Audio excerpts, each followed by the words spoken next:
Hello to all my wonderful button pushers. You're watching a new episode of ElliXia's Discography Dives, a series in which we dive into the discography of some of my favourite artists. This season we are diving into the discography of none other than one of the best ambitious girl groups, the Sugababes. And I put the ElliXia in ElliXia's Discography Dives. My name is ElliXia Q Valentine. Don't forget to like, subscribe, comment and all that good stuff. You know what you have to do. This week we are discussing the Sugababes' fourth studio album, Taller in More Ways, from 2005, or, if you'd rather, from 2006. Today's look I'm inspired by the music video for Red Dress. The album generally has a much sort of sleeker style, I think, in terms of its styling, so that's what I'm trying to go for here. Sleek and me aren't really two words that sort of go together. I don't really do sleek, I do rough around the edges, but I thought I'd give it a go and I think I look quite nice. Taller in More Ways was released on the 10th of October 2005 and it reached number 1 on the UK albums chart. It gave us the singles Push the Button, Ugly, Red Dress and Follow Me Home. With Taller in More Ways, the Sugababes became the third girl group in UK chart history to be number 1 on both the singles chart and the albums chart, with Push the Button being number 1 on the singles chart. They were the third girl group to ever achieve this, after the Spice Girls and Atomic Kitten, and are actually the only girl group to have achieved it since then. The album received an unexpected re-release in February of 2006, on the 27th to be exact. Following Mutia's surprise departure from the group, the album got slightly reworked to feature new member Amel Baraba. And this version actually reached number 18 on the albums chart as well in its own right. This version features Amel re-recording 3 out of the 12 original album tracks plus a brand new track as well. When the original Taller in More Ways was released, the Sugababes were really at the top of their game. Like I mentioned before, they had scored the chart double of being both number 1 on the singles and album charts at the same time. Push the Button was a huge success, and it went on to become their biggest selling single worldwide. The album has gone 2 times platinum. I mean, the fact that the Sugababes were releasing their 4th studio album, which back then was quite rare for girl groups to do. The 2 girl groups I could think of before then who had achieved that were Eternal and Destiny's Child. At the very least of like the same generation. I mean, there might have been groups like way before them, but so forgive my ignorance if that's the case. And the Sugababes seemed unstoppable. Except there was a spanner thrown in the works. They were unstoppable until they weren't. Less than 8 months prior to the album's release, Mutia herself became a mother. But Mutia was also suffering with postnatal depression as well, which I can only imagine how hard that must have been, especially being in the public eye as well. If you watch interviews from around this time, Mutia looks visibly upset and uncomfortable, and you can just tell she doesn't want to be there, and it is very sad to see. So in December 2005, Mutia left the group and very shortly afterwards was replaced by Amel Baraba, and thus the third lineup of the Sugababes was born. Keisha was now the sole original member in the group, and a lot of fans say that this marked the end of the Sugababes for them. Not for me personally, I was still on the Sugar bus right till the very end. But obviously with Mutia now out of the picture, things were going to be very different. And Amel, bless her, had some very big shoes to fill. Because Mutia has this energy and this vibe and this sort of edge to her that very few other singers, I think, have come even close to it. I don't know how to describe it, but she just has this essence that's very hard to replicate. Amel is a great singer. She's very talented. And she seems like a great person as well. I've actually interacted with Amel on Twitter a few times and she's always been very nice. But to replace Mutia was like almost an impossible task. But of course, I also understand that they probably didn't want to just sort of cut the era short when it was doing so well, when there was still a good few months left to get out of it. There's still a bit of mileage to get out. They hadn't even done the tour yet. But without getting too ahead of ourselves, let's dive into this album's track listing. Overall, this album is a lot more polished and a lot sleeker than the previous albums. A lot of that edge has been quite sort of sanded down, should we say. And it's both good and bad, really. It is sort of a shame that the edge was missing a little bit, but there's still plenty to enjoy. And if you were a fan of the Sugababes' previous albums, there's still more than enough for you to enjoy here. And of course, they all look very lovely as well. During this era, they were all styled really well. They all looked gorgeous. They all had sort of like long, straight hair with a different colour as well. Like Heidi was blonde, Keisha had black hair, and Mutia had like a sort of reddish, gingery hair. And I always love when you have like when you have a group of people with like 3 different hair colours. I don't know why, but that really just satisfies me.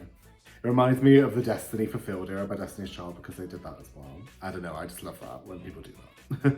And this album is a much more poppy affair than, say, For Your Angels, Dirty Faces, that had elements more of R&B and a little bit of indie in them as well. Taller isn't strictly just pop, but it definitely has that glossy pop sheen painted over it, which leads us into the album's first single, Push the Button. Now this song is iconic. It's a classic.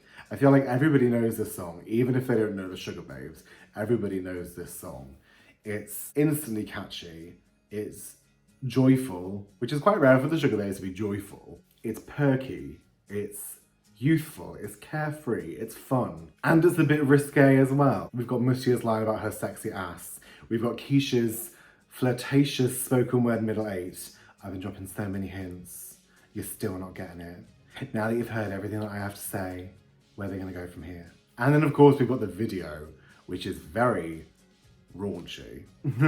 You've got the 3 girls on this elevator and it stops on 3 different floors. And on the other side of each door is an attractive man, and each Sugababe gets out one by one on different floors and starts grinding with their man. Mutia in particular, like, rips off her guy's tie and is like, shh, with it. It's intense, but it's fun. And the girls look great as well. They all look so fit. Whoa, am I right, lads?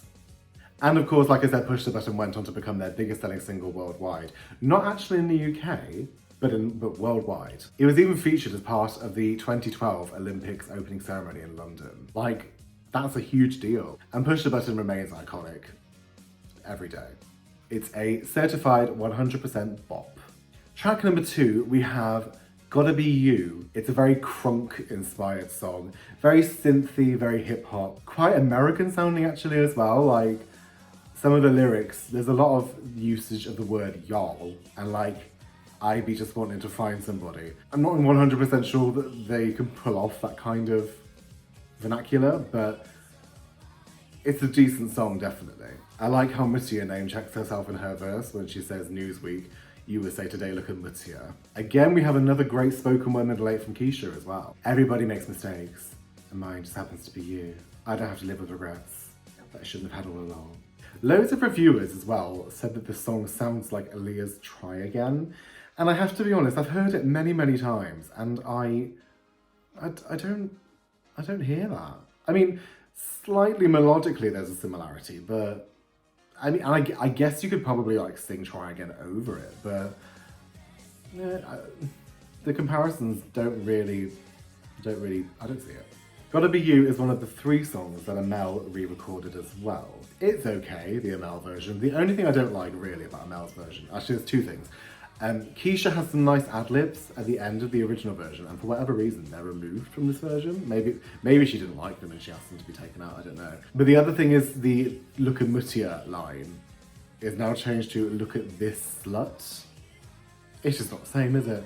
But I enjoy Gotta Be You, definitely. I think it could have easily been a single, but for whatever reason the stars did not align that way. We then progress onto track 3, and we have the lovely, gorgeous ballad Follow Me Home, which was the album's 4th and final single. Follow Me Home is a lovely ode to being there for somebody. Mutia wrote her verse about her daughter Tylia. There's such a lovely warmth and sincerity in her voice, as well as a vulnerability, and all 3 girls sound absolutely lovely on this song. It's like the musical equivalent of a nice warm hug.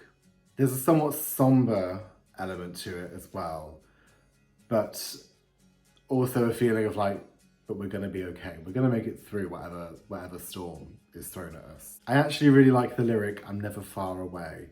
I know it's really, really simple. I don't know, when I think of like Mutia singing it for her daughter, I know it isn't Mutia's line, But when I think of that in that context, it's just like, oh, you know what I mean? It's just really sweet. On the flip side though, unfortunately, we have the single version, as this was one of the 3 songs to be re-recorded with Amel. And this is no shade to Amel, but obviously singing a song about someone else's daughter. I mean, I'm gonna take a stab in the dark and say Amel, I've probably never met Tylia by this point. I doubt it. Have they even met ever before? I don't know. But obviously it's not gonna be as good as the original vocals. Like, and that's not Amel's fault, because I think anybody else singing this song, it probably wouldn't sound correct, especially so soon after Mutia left as well. I get why they did it. I get why they wanted to re-record parts of this album, obviously to have a new member in as well, because you don't want to be promoting an album that's mainly based around someone who isn't there anymore. But it doesn't quite work for Follow Me Home, and that wouldn't be so bad on its own if it was just left as an album track. But the music video for the single is... oof. Right, so basically, it features like, I don't even know what the video is meant to be, but basically it features these girls like in what I assume is a hotel, and I want to say it's set in Russia as well. But like it's got these young vulnerable girls who are like being, it's very heavily hinted that they're being abused by older men who have like army hats on, so presumably they're in the military of some sort. Towards the song's end, it shows like some of them running away, and then like the Sugababes get into this car that like drives off into the night, and it's just a bit like, what? What happened? I don't know if the video is maybe going for the theme of protecting like vulnerable women and girls, like looking out for them and saving them from these evil older men, which I think is actually a nice idea for a music video, but it's executed so weirdly, and the ending is so ambiguous, because like, you can assume that the Sugababes like rescue these women, but it's not like explicitly clear, so I don't really know. Coupled with the fact that it's a song about someone else's daughter who isn't even in the group anymore, and you're doing this video with like older men being a bit gross and slimy with these young girls, it feels incredibly ill-fitting, and I know Mutia herself did not like the video. She did not take kindly to it, and I do not blame her at all, because it's a huge miss. And Follow Me Home subsequently became the Sugababes' lowest charting single actually of their original run, charting at number 32. And it is a shame, because originally Follow Me Home was a lovely song, and I think now that we're removed from this era, and it's, you know, this was 16 years ago, so I know I can listen to Follow Me Home and think, oh, this is lovely. But it's a shame that that's kind of its legacy, is just having an awful music video. Moving on to track number 4, we have Joy Division. To be honest, I'm not really sure why it's called Joy Division. Maybe it's a reference to the band, but I don't really know much about the band Joy Division. As far as I'm aware, it's not like inspired by them, but I don't know. Sorry to Joy Division and any Joy Division fans who happen to have stumbled across this video. Pardon my ignorance, please. Joy Division's a fun song. It kind of tackles the age-old, at this point, Sugababes theme of sleazy men and batting off no good boys. It sort of addresses like a man who is like really trying to like get with them, and Mutia's verse is almost a bit like, well, okay, so what happens if I do get with you then? Like, am I gonna magically make your life better? Like, what's going on? And then Heidi's verse even addresses the fact that this man has a wife and kids, and it's just like, yeah, you do realise that like you have all this stuff going on at home, right? That you shouldn't be like trying to chat me up. I have to say, Joy Division's lyric, I ain't just a piece of meat sitting in a delicatessen. Any flaws that the song might have is made up for with that line. What other songs can you name with the word delicatessen in it? I bet you can't. Let me know in the comments, because I'm dying to know. Track 5, we have the album's 3rd single, Red Dress, the inspiration behind the outfit that you see before you right now. Red Dress is, to me, it's pop perfection. I adore Red Dress. I don't think you understand, right, how obsessed with this song I was when it was new. Summer of 2006, I played Red Dress so effing much, like, I'm pretty sure my parents probably hated it. but also probably knew it word for word because I used to play it that much. It's just so good. It's such a confident, brash, I don't need a man kind of song, and I always love those. The way in the video they're doing all this strutting as well down this like sort of catwalk room, I don't really know what it's meant to be. And they look so good. They're modeling it so well. And this is actually also Amel's first single with the group as well. So in the music video, this is the first time we get to see Amel properly. And it's a bit weird because in one of the looks, she has a short black wig. And then in another look, she's got long brown hair. So it's a bit like, are you deliberately trying to confuse like people to what the new member looks like? I don't really get the decision behind that. But it doesn't matter because it's still a good video. And the song is just so good. There's also an extended version of the song as well, which hits the spot even more. It's got this fantastic bass line that's sampled from a Northern Soul song, and it's just so good. It works so well. Of course, produced by Xenomania, so we have the unconventional song structure as well that they're known for. And I just think it's so wonderful. The funny thing about Red Dress as well, actually, is that this is the only Amel re-recording, I think, that is better than the original version. Mutia has not made it a secret that she doesn't like Red Dress and that she didn't like it at the time. So Amel's re-recording of it gives it a lot more oomph and the life it needs. And I just absolutely love it. Red Dress is a fantastic song, and it was a great way to introduce Amel into the group as well. In contrast, we have track number 6, which is Ugly, which was the album's second single, and subsequently the last single to be released with Mutia still in the group. Ugly is a lovely one. It's kind of like TLC's Unpretty for the 2000s. It addresses body image and self-confidence as well as like self-worth.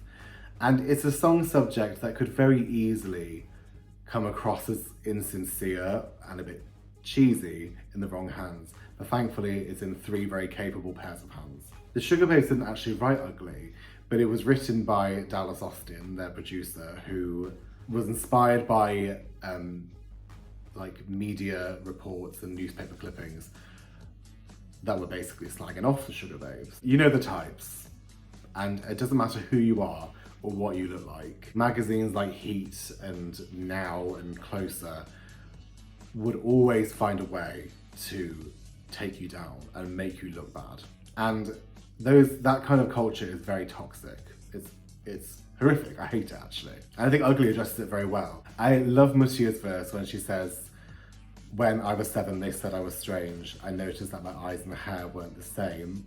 I asked my parents if I was okay, and they said you're more beautiful. And that's the way they show that they wish that they had your smile." I just think it's such a lovely song. It's bittersweet as well, though, because it's very sad that we live in a world where people are made to feel ugly or weird or different based on physical attributes that they are born with, and physical attributes that they develop.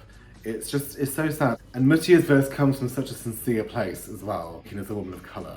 The Sugababes were, 2 out of 3 women of colour in the media, in a world where beauty standards very much favour the white European appearance. Ugly is a song that I think really has a lot of weight behind it. It's a song that very much helped me as well. You know, when I was a teenager, I was 13 when this album was released, like 13, 14 during this era. And I was a very awkward teenager. I was very nerdy, I was very chubby, I was also very gay, very effeminate, and very racist as well. And I had glasses, I still have glasses now. Basically, like, you name something that kids often will take the piss out of you for, I had it. And I felt very underconfident with my appearance for a very long time. And a song like Ugly definitely helped me. It helped me feel a lot more confident. And the idea of like, it's kind of jealousy when people are nasty to you about it, or how no one's really ugly. A person's only ugly if they are on the inside. If their ugly thoughts and personality shines through, then they'll look ugly. But if their personality is lovely and kind and sweet, then no matter what you look like, you'll always be beautiful. And I really like Ugly. Fun fact, actually, when I was 21, I actually went to an open audition for Xenomania Records in London, and I sang Ugly as well. Unfortunately, I did not get past that audition, but they did say I have a lovely voice, and I was like, thank you. Up on to track 7, we have It Ain't Easy. It ain't that remarkable either, to be honest. It Ain't Easy is actually a bit of a weird one because it has the ingredients of a good song. The percussion is thumping, it's got like a guitar riff, it's got a Personal Jesus-esque vibe to it, although it doesn't sample it. And it addresses being a confident single person who sort of finds it hard to date because no one can handle you and like you can't be contained. So it's got all the elements of a good song, but for whatever reason it always just leaves me cold, and I don't know why. It just feels a bit fillerish. It's so hard to put my finger on it, but it's just like, this song could be better, but it's not. And as far as Personal Jesus, well, Jamelia did it better a year later with Where Are the Dogs, so. But It Ain't Easy isn't bad. It ain't bad, but it ain't great. It's just sort of like, okay, here's another album track. Track number 8, we have Bruised, which I like Bruised. It's sort of mid-tempo, addresses a very turbulent relationship, which they make sort of allusions to it being like physical abuse, but it's not actually like about physical abuse, like the lines. It's all similes, there's no metaphors. Particularly like how frantic Mutia's second verse is when she says, "You're chasing, I'm running, the weapons keep coming, don't do it, I'll lose it, I'm seeing red. I'm on low resistance, better keep your distance before you do something you might regret." Similar to It Ain't Easy though, I think it has all the ingredients of a really good song, but something about it kind of just isn't quite there. Again, it's hard to put my finger on it. Thankfully, things pick up a bit when we get to track number 8, which is Obsession. And this is a cover of the song by Animotion from the 80s. The 80s influence of Obsession is plastered all over it. It's fully coated in it. I mean, I feel like if you didn't know better, you would think it was just a song from the 80s. I really like it because the instrumental is quite aggressive. It's very synthy and it feels very dramatic. But their vocals, again, sound quite sort of, not muted, but quite nonchalant in comparison. And it makes it quite sinister because they're singing these lyrics that are quite intense, you know, like a butterfly, a wild butterfly, I will collect you and capture you. It's like, oh my God, it's very intense. And they're singing it with kind of like a nonchalance about it where it's a bit like, I don't know, I can imagine them just being like, you know what I mean? And I could imagine if there was a video for Obsession, I could see it being like really dramatic, like sexy, but to the point where it's like caricatured and it's like ridiculous, like, I don't know how to describe it, almost like Austin Powers levels of like, oh, you know what I mean?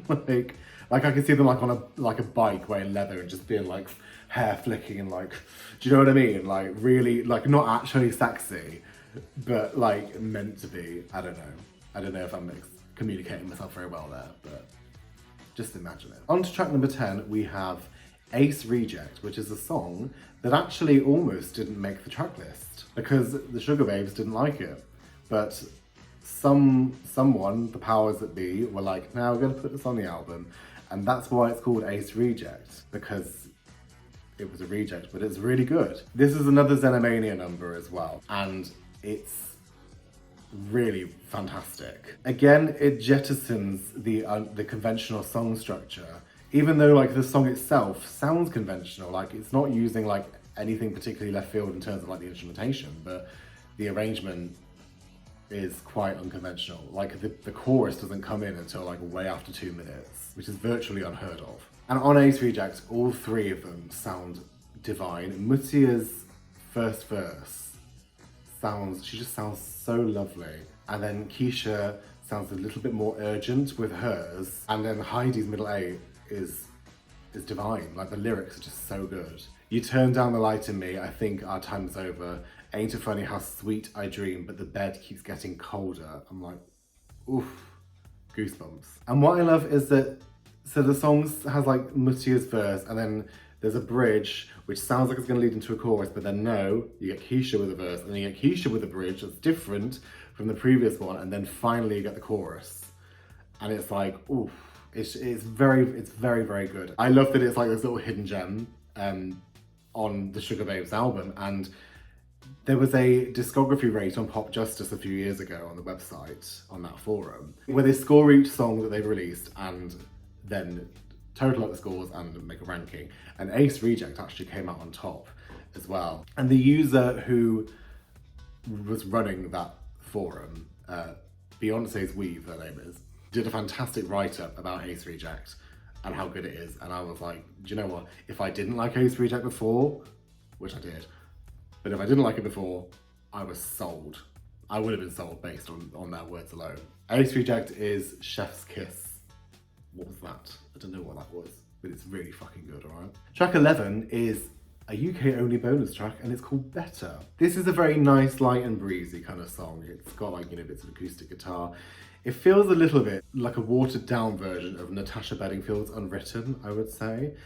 It's very much got that, you know, inspirational, here's to new beginnings, being stronger and being better, as it were. I don't mind Better. It's quite cute, it's pleasant to listen to, you know, it feels very summery and it actually really feels like a shampoo advert. Like, maybe it's because it reminds me of Unwritten, but you know those kind of songs for shampoo adverts where like, it like shows the woman washing her hair and then it shows her like doing something like really great, like, you know, hanging out with her friends or like meeting up with a really attractive guy. And she's like, you know, and it's like, oh, your hair is so strong, and because it's got all these minerals or whatever in it. And that's what Better reminds me of. So I think Better would be a very good shampoo song. I mean, it's probably too late now because it's 16 years old, but. Closing out the standard 2005 edition of the album, we have Two Hearts, which is this big, gorgeous, sweeping ballad that's very dramatic, it's very orchestral, it feels like the ending to a film. It's very grand. It's a fantastic way to close off the album, and it's one of those songs that I can't picture it in any other context other than closing the album, because it very much has a feeling of, well, closure. Again, vocally, they all sound fantastic. I especially love the lyric in the first verse, everything about us helps me glow, but how could you know? Just the way it's sung is really gorgeous. There's like a sweet vulnerability to it, and given that it's, well, effectively, if we're going like sequentially, it's the last Muttier song as part of the Sugababes at the very least in this run, and it's quite a fitting swan song, I think. As mentioned before, the 2006 edition of Taller in More Ways features a new song called Now You're Gone. It's the first brand new song to be recorded with Amel in mind. In fact, she actually co-wrote the song as well. It's a great ballad, actually. I feel like it's another sort of hidden gem in a way. It addresses the existential crisis of like, well, following a breakup, you know, am I stronger now that you're gone?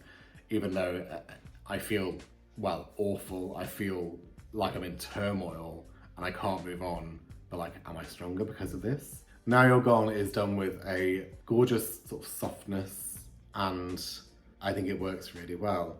My only criticism of this song really is that it's meant to be the new song to showcase Amel, as it were, given that this was the first original song for her to record, and she's barely featured on it. She hardly has any presence on the song at all, and I'm like, I don't know, if this was meant to be the song to introduce Amel to us, like, and sort of like her capabilities as a sugar babe, it's like, well, I don't know, like, it's very Keisha and Heidi heavy. Like, Amel is like, just barely there, so it's kind of a shame, like, she doesn't even get her own verse or anything. But alas, it is still a good song. As an additional track to the end of an already established album, I think it works well as a closer. So that's it for our album tracks, but we do have a few B-sides to get through as well. Firstly, we have the B-side to Push the Button, which is called Favourite Song. I'm gonna go out on a limb, and I'm going to say that it is probably nobody's favourite song, because it's fucking awful. Favourite song is anything but my favourite song. I don't know what the fuck it is.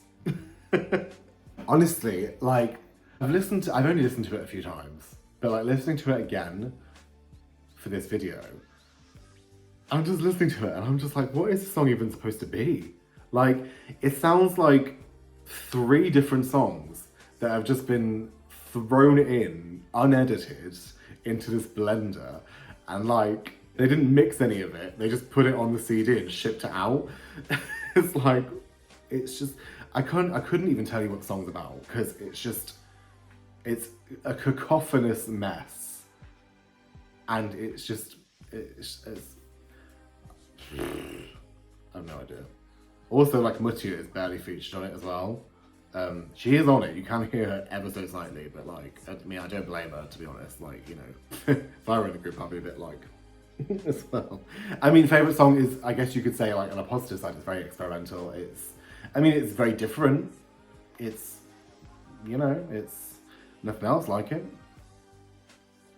The other B-side to Push the Button is a song called Like the Weather. In huge contrast to favourite song, Like the Weather's really, really good. In the aforementioned Pop Justice discography rate, this was actually ranked as the best B-side as well. And Like the Weather is great. It does feature some lyrics about using the weather as a metaphor for like a rocky relationship, and it's one of those things where like it could be cliche, but they managed to pull it off in a way where it doesn't sound like that and it actually sounds really good. It's quite frantic, it's got a lot of energy. I definitely think it could have taken the place of some of the sort of less interesting album tracks as well. And there's some fantastic harmonies on the chorus as well. It's a really good song. I definitely recommend checking it out. It is the exact opposite side of the spectrum to what the other B-side to the single is. Ugly had two B-sides as well.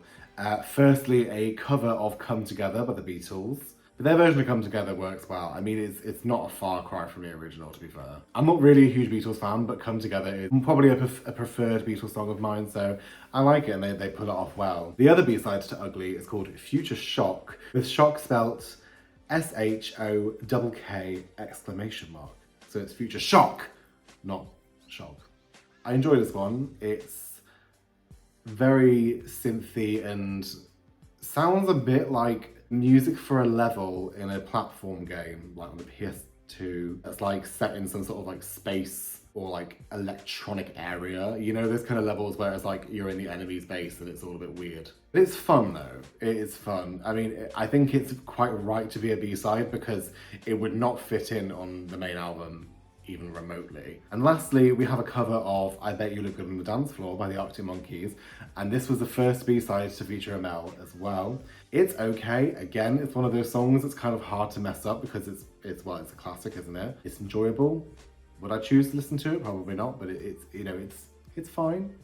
It's called the Arctic Babes mix, which I think is like a nice little touch as well. But that sums up Tall It in More Ways. A significant album, definitely, in the Sugababes' lifespan. There was the high peak of having a huge #1 single and a #1 album, and then the low of a very core important member leaving the group. The Sugababes did still continue to go on to have success after this, but it was never quite the same again. And thus wraps up Tall It in More Ways. And thank you, as always, for joining me, ElliXia Q Valentine, who is available on all social media, more or less, except for TikTok, I don't do that. And don't forget to join us next week when we discuss 2007's somewhat aptly titled Change, the first album to feature a Mel properly. Thank you for joining me once again. I've been ElliXia Q Valentine, as always. And don't forget to stay safe, be good, do all your good stuff, and of course, please book me. Mwah.